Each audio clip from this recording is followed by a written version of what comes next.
people think we should get a man and tie down to that man. Like, no, there are options.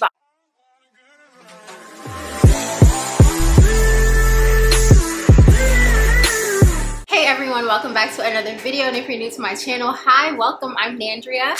On my channel, I make grad school and lifestyle related videos. And today we have a very interesting video. So usually I do chit chat, get ready with me while like I do my makeup and stuff. But moving forward with my YouTube channel, I kind of want to try different things and also incorporate like different aspects of myself that you guys can see. I usually stick to like grad school, makeup, vlogs, but like there's different aspects of me. Just like I know there's multiple aspects for every individual. So I wanted to incorporate my love of food into this channel. And so today we will be doing is it mukbang? I think it's mukbang. So today we'll be doing a mukbang. I'm gonna be trying Fufu and Egusi stew. I'm so excited. I'm so excited to try this because like I wanted to try this for a long time, and it's been getting increasingly popular on, I think, TikTok. I think I've been seeing it a lot on TikTok. So I actually found a African cafe here in Tallahassee, and I was like, I got to try it. I got to try it. So I got the chicken. They had like so many different flavors. I got so overwhelmed. They had beef, chicken, salmon. I couldn't even remember the other options. It was just so much, and I was just like, listen, let's just do chicken. But yeah, I'm very excited to try this. They didn't give me a fork. I know like you're supposed to put the fufu in the egusi, but like, what if I don't like the like? If I need a fork, I'll go get a fork. But also like with my new space, like I actually have a couch and a roommate, so I feel like these chit chats can actually like be done more often, and it doesn't have to be a chit chat get ready with me. First, let's try this fufu because I'm Fufu and Egusi. I should not just say fufu because I'm very, very nervous and excited. Bruh. Of course that would happen to me. I wash my hands. Whoa! This actually tastes, it tastes like Jamaican stew fish. Not stew fish. No, yeah, stew fish, like the gravy. Hold on, let me get a napkin. It's crazy how like I usually have my chair covered because Sienna, my dog, if you don't know, Sienna likes to jump on the couch, so I usually have like I have a dog blanket that I keep on the couch. I even sit on it myself. And the one time I take it off, I have a mess. Like, of course, only me, but uno momento. Okay, so I went and got a napkin because I was like, listen, we can't afford any messes. And luckily only a drop got on the couch, but we're moving forward. So this is the egusi stew. Like I said, I got chicken. Bruh. I promise y'all I'm smart. I promise I'm smart. I just don't know what's going on today. Fool me once, shame on you. Fool me twice, shame on me. There ain't gonna be a third. We're done. I hope you guys saw it because we ain't showing it no more. And I gotta go get another napkin. Be right back again. No, but you guys, it smells so good. It really truly reminds me of like stew fish. Like if you know Jamaican stew fish, this is exactly what it smells like. I'm gonna try it without the fufu, and then I'm gonna try it with the fufu.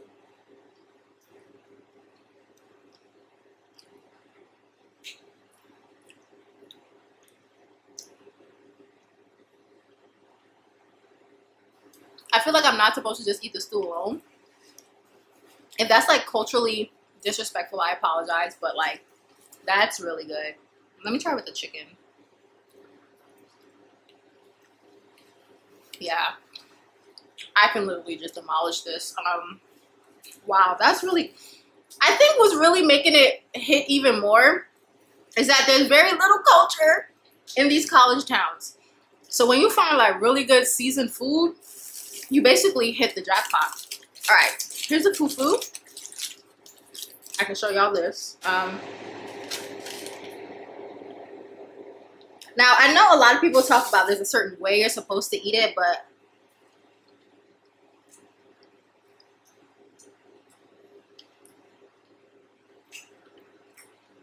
I wish I could see Sienna. She is staring me down. Okay. Okay. Now for the grand finale. We're gonna put the fufu in the egusi.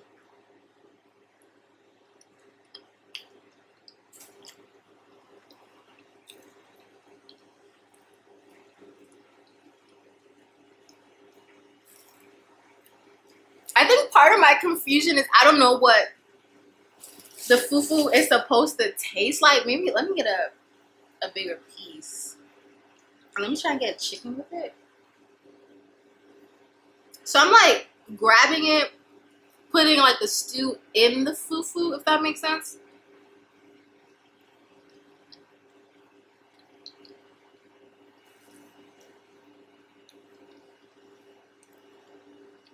Okay. I'm gonna be honest, I'm not a fan of the fufu. The stew, however, 10 out of 10. Fufu, it feels like, you know when you make boiled dumplings? The dough but watered down a bit. I don't know. I'm gonna keep eating it though, because your girl is hungry and I'm going out tonight and I don't want to buy food.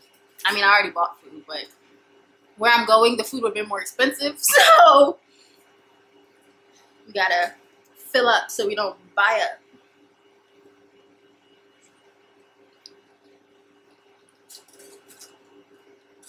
Okay, I'm gonna eat a bit more and then we're gonna come back to get to the chit chat part of this video. So let me catch y'all up on like where I have been. I literally posted in March when I got my my tattoos that I still absolutely love so much. I got 2 tattoos, but this is like my absolute favorite of my tattoos. But yeah, I posted in March when I got my tattoos, then completely disappeared, and then started posting again when I got here in this new apartment. And I don't want to like act like I didn't disappear, because the girl definitely did disappear. So I wanted to catch you guys up on like what's been going on, like where I've been, how's grad school going, how's life going, because when I tell you life has been lifing, adulting has been adulting. Excuse me, that doesn't make sense. Adulting is just way harder than I thought it would be. Like, you know when you're younger and you see like adults, you're like, oh, I can't wait till I grow up. I can't wait till I'm 18. It's not fun. It's not fun at all. There's fun moments, but yo, the pressure is getting worse. Wow, the pressure is getting worse. But let me start by catching you guys up on grad school. So if you don't know, I am a PhD student at Florida State University studying developmental psychology. And my research looks at contextual influences that impact academic achievement. And I specifically like looking at, well, specifically I'm interested in looking at how this affects minority adolescents. So Black, Hispanic, etc. I am now in my 3rd year. I started in 2020 and it's a 5-year program. So I'm almost done. Your girl is really almost out of here. But like the greater you get up in the program, the more work it takes. So last semester, where I last left you guys, I was really focusing on my master's. So in my program, if you come in without a master's, you have to get a master's before, you actually do. You have to get a master's before you can move on to your doctoral candidacy, and that's basically saying like I'm a PhD candidate, like I'm gonna get my doctorate. So with the master's, you have to have a master's prospectus, and that's basically when you say what your project is going to be, you defend it to your committee, and they're like, okay, yes, now you can go ahead and proceed with your project. And then that is followed by like conducting your data, running your analyses, and then you actually have your master's defense, where it's like, that's where you project the, what's the word I'm looking for? Word just kind of like escaped me. You present, that's the word I was looking for. You present your entire project. So like what you had in your prospectus. Did I say prospectus or did I say proposal before? I hope I said prospectus. So basically everything you had in your prospectus that you defended earlier, in addition to your results, and then you also talk about like implications and stuff like that. And my defense is in, well, by the time you guys see this, it'll be a week until my defense. So yeah, it's getting really, the pressure is getting up there. It's getting really high stakes. So at that time, I was really working on my prospectus, and I was really getting focused with that because I posted in March and my prospectus defense was in April, and I was extremely nervous. It was my first like official defense within the program. So I was like, I don't know what kind of questions they're gonna ask me. I don't know like if I know this enough. Like it was a lot of imposter syndrome that was going on. And that is one thing that I have learned about grad school. Like you will have imposter syndrome. imposter syndrome in literally every stage of this program. I've talked to people who are in their first year. I've talked to people who are in their fifth year. I've talked to people who have graduated and actually got their doctorate, and they all say the same thing. Like, imposter syndrome does not go away. So given that, I've had to do a lot of like inner work within like my PhD to really like, I don't know what's the word I'm looking for, to really like affirm myself, basically, that I do belong here. I am adequate. I am competent. I am like everything that I need to be to get this degree. And a lot of times you won't believe it, but the work speaks for itself. Like, I'm literally, like I said, well, by the time you guys see this, 1 week away from my actual master's of defense. I am nowhere as nervous. I am still nervous, but I'm not as nervous as I was with the prospectus. And the work that I did is like crazy, because when I was at the prospectus, I was like, oh my gosh, can I even run this data? Can I actually like do these analyses? Will I know what this all means? And here I am with like a whole manuscript that's like 40 pages long, you guys. That's another thing they really don't emphasize, the writing. Oh my God, but let's focus on one topic before we get to the next. But yeah, so like I said, the work speaks for itself. There's still times even today when I'm like, dang, do I really think I can do this? But I always was like, sit down for a second, look at your CV. When I came to grad school, my CV was like 2 pages long, and now my CV is like 5 pages. And it's like, it doesn't feel in the moment that you're like doing stuff, but that's why you always have to like write it down and talk about your accomplishments. So if you are thinking about doing a doctoral program or even going to grad school to get your master's in general, I would definitely say prepare for that imposter syndrome, because it doesn't go away. And the only thing that can help with that is to continuously let yourself know that you are capable, and all those negative thoughts are simply that, thoughts. There's no evidence to back up those thoughts. Now, I know that just answers what I was doing while I was away on my little YouTube hiatus, but it doesn't really tell you why I was away. And the main reason that I was away was basically work-life balance. Like I said, the more you go up in your program, the more responsibilities you have. So that semester, last spring semester, so spring of 2022, I became the lab manager. So I was basically in charge of all the undergraduates in the lab. And we had about 7, 8, 9 maybe undergraduates in the lab. So I'm in charge of like getting their tasks done, making sure they're completing their tasks. For those that were doing specific projects, how they were keeping up with their projects. Communicate. It included extra meetings. It also included like just a lot of administrative and extra work. And then on top of that as well, I was also teaching my first class. And now with this class specifically, it was in an area that I was not familiar with. So like I said, I'm in developmental psychology, and the class that I was teaching was a cognitive psychology class. So in addition to teaching the class, I was also learning the material that I was teaching. So you can imagine that took like extra time. And then on top of that, I was working on my master's. And then on top of that, I was taking my classes. So it was like my personal life semi-suffered. I don't want to say semi-suffered, because like I was still making sure that at least once a month I was going out, because burnout is a thing. And I have experienced it already, and I don't want to experience it again. So I made sure to incorporate like self-care and like time with my friends. But in doing all of that, like my personal life and then my school life, it left one area of my life with like I had no energy for, and that was YouTube. Before I started my YouTube channel, like I thought it was easy peasy to do YouTube. YouTube is not easy, you guys. Like the filming, the editing, the thinking of ideas, like it does take a lot. And I feel like I overestimated myself when it came to that. Granted, like when I first started my program, I was popping out videos every week, twice a week. But like I said, the more you get up in your program, the more responsibilities you have. And also the less of a bandwidth you have. I was okay with like losing sleep first year. Now that is a non-negotiable. When it comes 10 p.m., I'm in bed, asleep. I don't care if I'm 22 years old. I'm going to get my sleep, okay? So like I was saying, there was really just like, I had no energy to give to YouTube. And I was like, I'm not going to be giving you guys half-ass videos. I want to give you guys videos that I'm actually proud of putting out there and that is entertaining. And I know you're probably like, girl, you only have like 200 subscribers. I know, but it's like, 200 is still a lot. Like starting from 0, 200 is a lot. So like I said, I wanted to make sure that I was giving you guys like good content.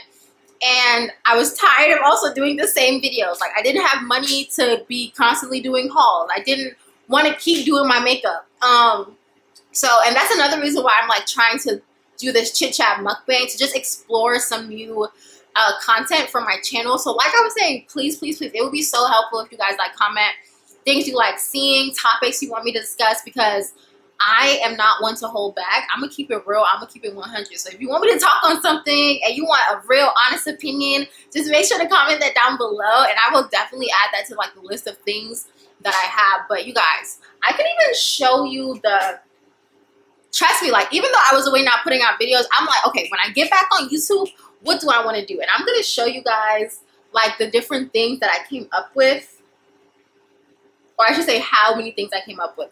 So like in my notes, I have like, you guys, notes on Apple is low-key like a lifesaver. So, and this is the big screen. Like it's not even showing you guys. I have like ideas. Why is it not scroll? There we go. I have like a lot of ideas.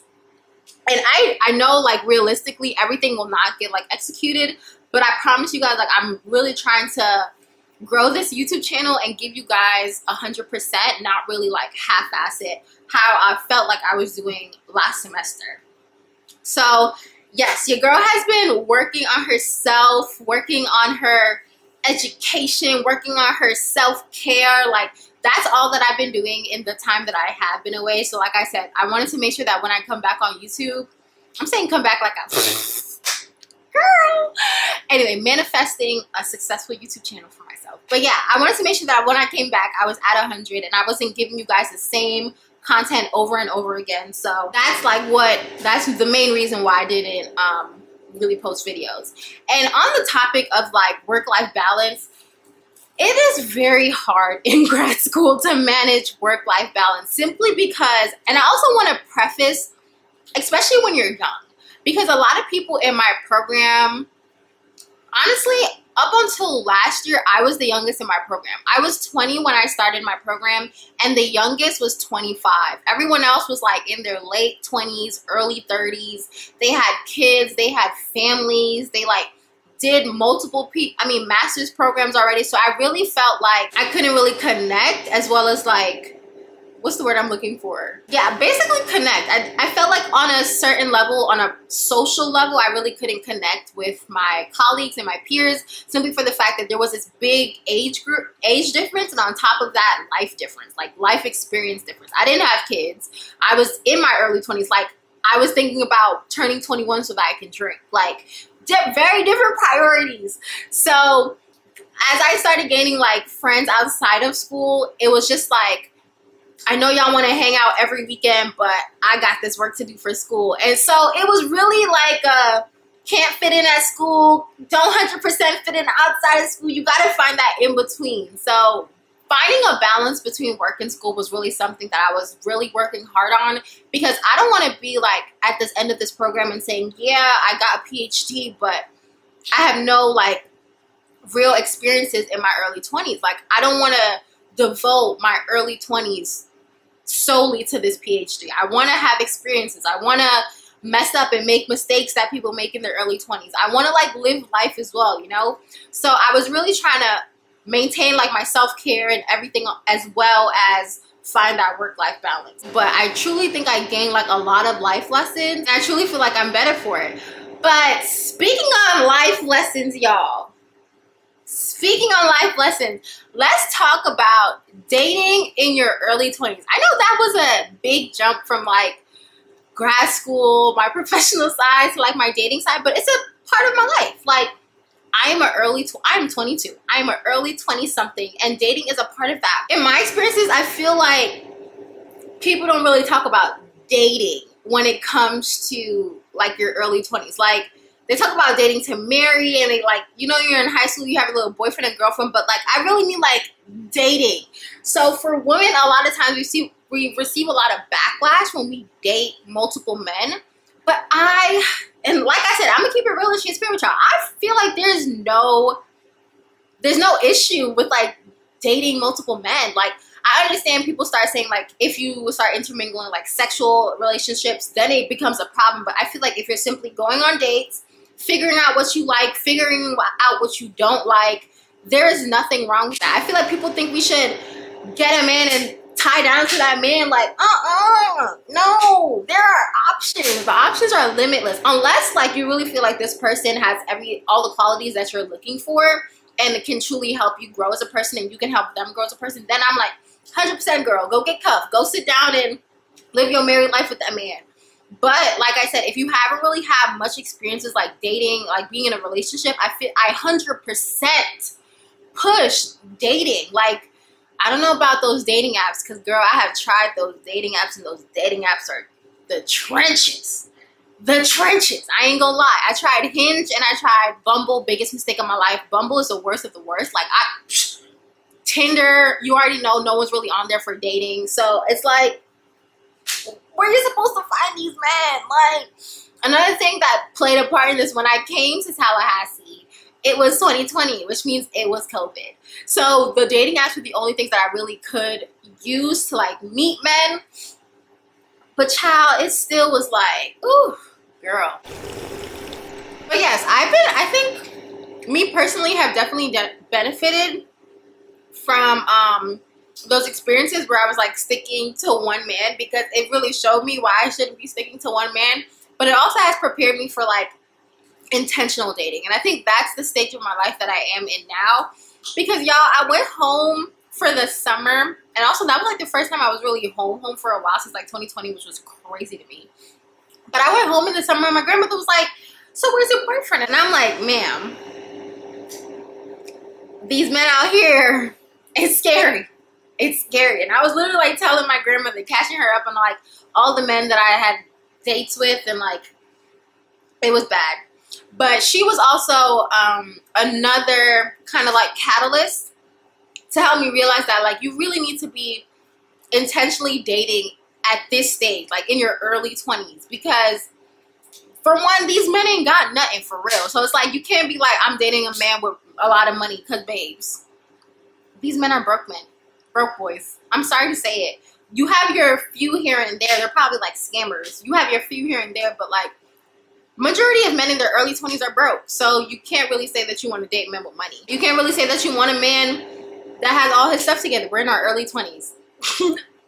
No one has their stuff together. That's another thing that I've learned in my 20s. Like, no one has it together. And it's crazy to me because when you look on social media and all that stuff, you think people have their lives together. They're like looking good, posting all this stuff. You're like, damn, like, am I the only one struggling? But no, babes. Every single person is struggling. I especially know like the last month, people on Twitter and stuff has been making jokes that Mercury retrograding is really like affecting everyone. But it's really true. Like, everybody has just been going through a lot. And we can't expect that or like let social media fool us to think that everybody has it together.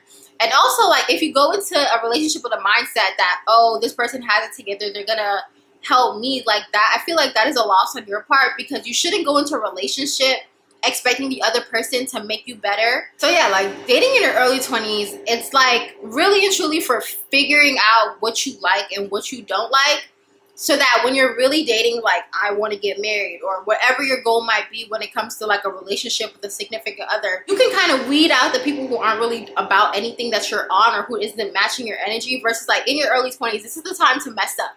There's not much to lose, because like I said, we're all like in the trenches. So there's not much to lose. Alright, so I'm going to wrap it up. Like, I got on a complete tangent when it came to dating, but I have so many, I could really go on for a very long time when it comes to dating in your early 20s. But basically, if you can't take anything from this video, take this. It is okay to date multiple people in your early 20s. And I completely advocate for that. I completely support that. As long as you're doing it with good intentions. I should put that asterisk right there. If you have gotten this far, thank you so much for watching this video. Make sure to hit that thumbs up button and that subscribe button, because I'm going to keep coming with these little chit chat mukbangs. And I want to thank you guys again for watching, and I will see you in the next video.